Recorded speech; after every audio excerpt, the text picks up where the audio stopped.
Welcome back. Our next guest is an author and artist who touches upon taboo topics in his works, who also raises mental health awareness and publishes titles such as Stolen Sanity and Tales of My Skin. Here to share more about this work and celebrating African and the world culture, author and artist Biodun Abudu. All right, make sure you say your name correctly because I feel like I messed your name up. What was it again?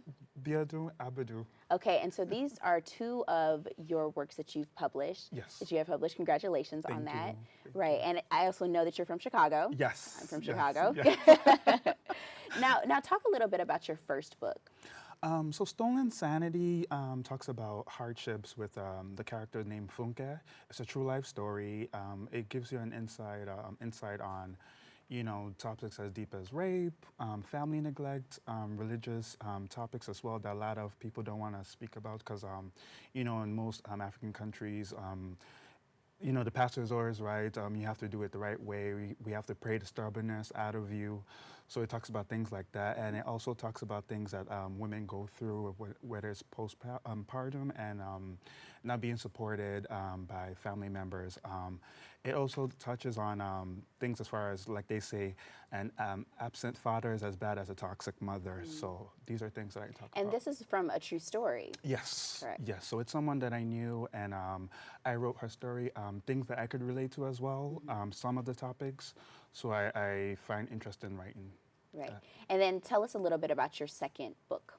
Okay. So the second one is Tales of My Skin. Okay. It talks about online addiction, sexual addiction. There's no one really, especially in the LGBTQ community, there's no one really guiding us to say, like, this is the right place to look for love. There's not really a lot of events where people are doing dating, and we find ourselves looking for love in the wrong places, which is online. For example, the character, which is a true life story, finds himself looking for love with someone who's already married, someone who's in the closet.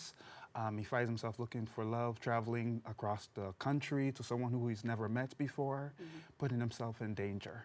Why did you feel the importance to write these stories? There are also things that I've battled with myself. So the relation is there. I could relate to the person who the book was on. So I had passion. I was passionate about writing it. These are things that we don't really speak about. And I really do feel like, especially in the LGBTQ community, that a lot of people. I mean, we celebrate marriage, but we also should be talking about how only a few of us only get married, while there's a huge percentage of people who don't even get married. They don't even know how to commit, and they don't even know where to start dating. These are things that we have to also speak about. And from what I understand, you are Nigerian. How does your culture relate in both of the books? Both characters actually are Nigerian. So being that I did my high school back there, I was able to experience some of the things that they faced. I had a friend or two that were forced into marriage at the age of 11, who I've never seen ever since then. So these are things that I've seen myself personally. And the men are always right. The women can never speak up for themselves. A lot of single mothers go through a lot and are still criticized. Even when it comes to kids talking to a pastor, like, my parents are doing this to me. They, use the heel to hit me, and the child is only 3 or 4. The pastor will be like, well, what did you do? Let's pray the stubbornness out of you.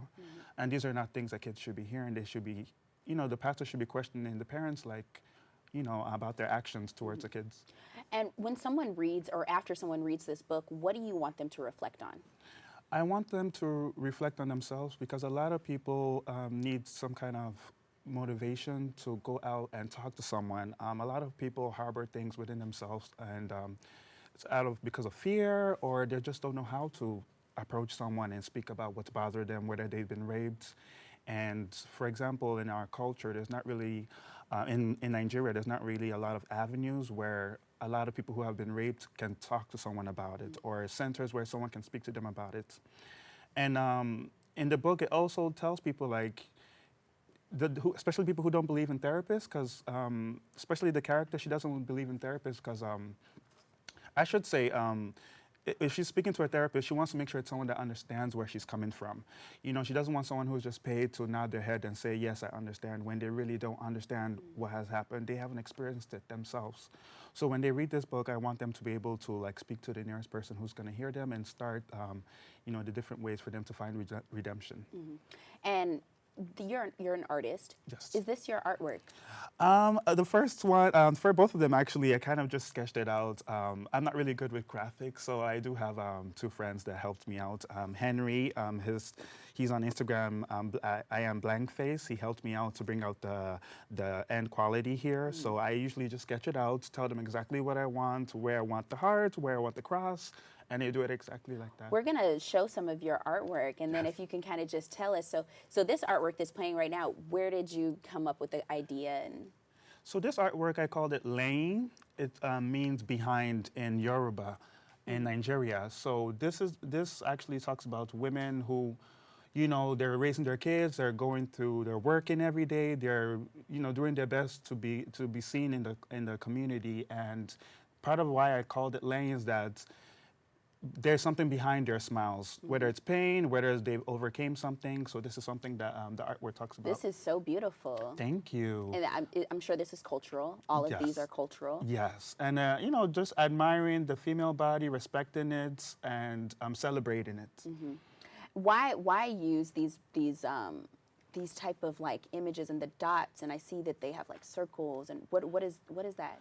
I am obsessed with the History Channel, so I watch a lot of like ancient aliens and things about pyramids and temples. So I got obsessed with how they used to draw on the walls back then in the caves.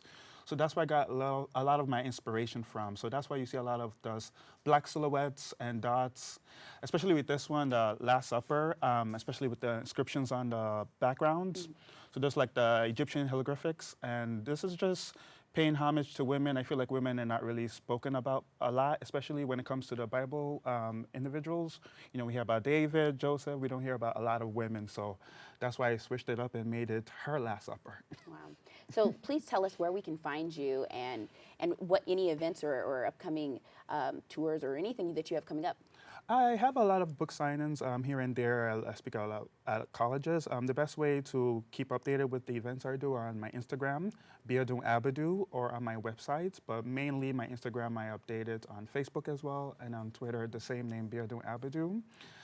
My novels are on Amazon and also at Barnes & Nobles.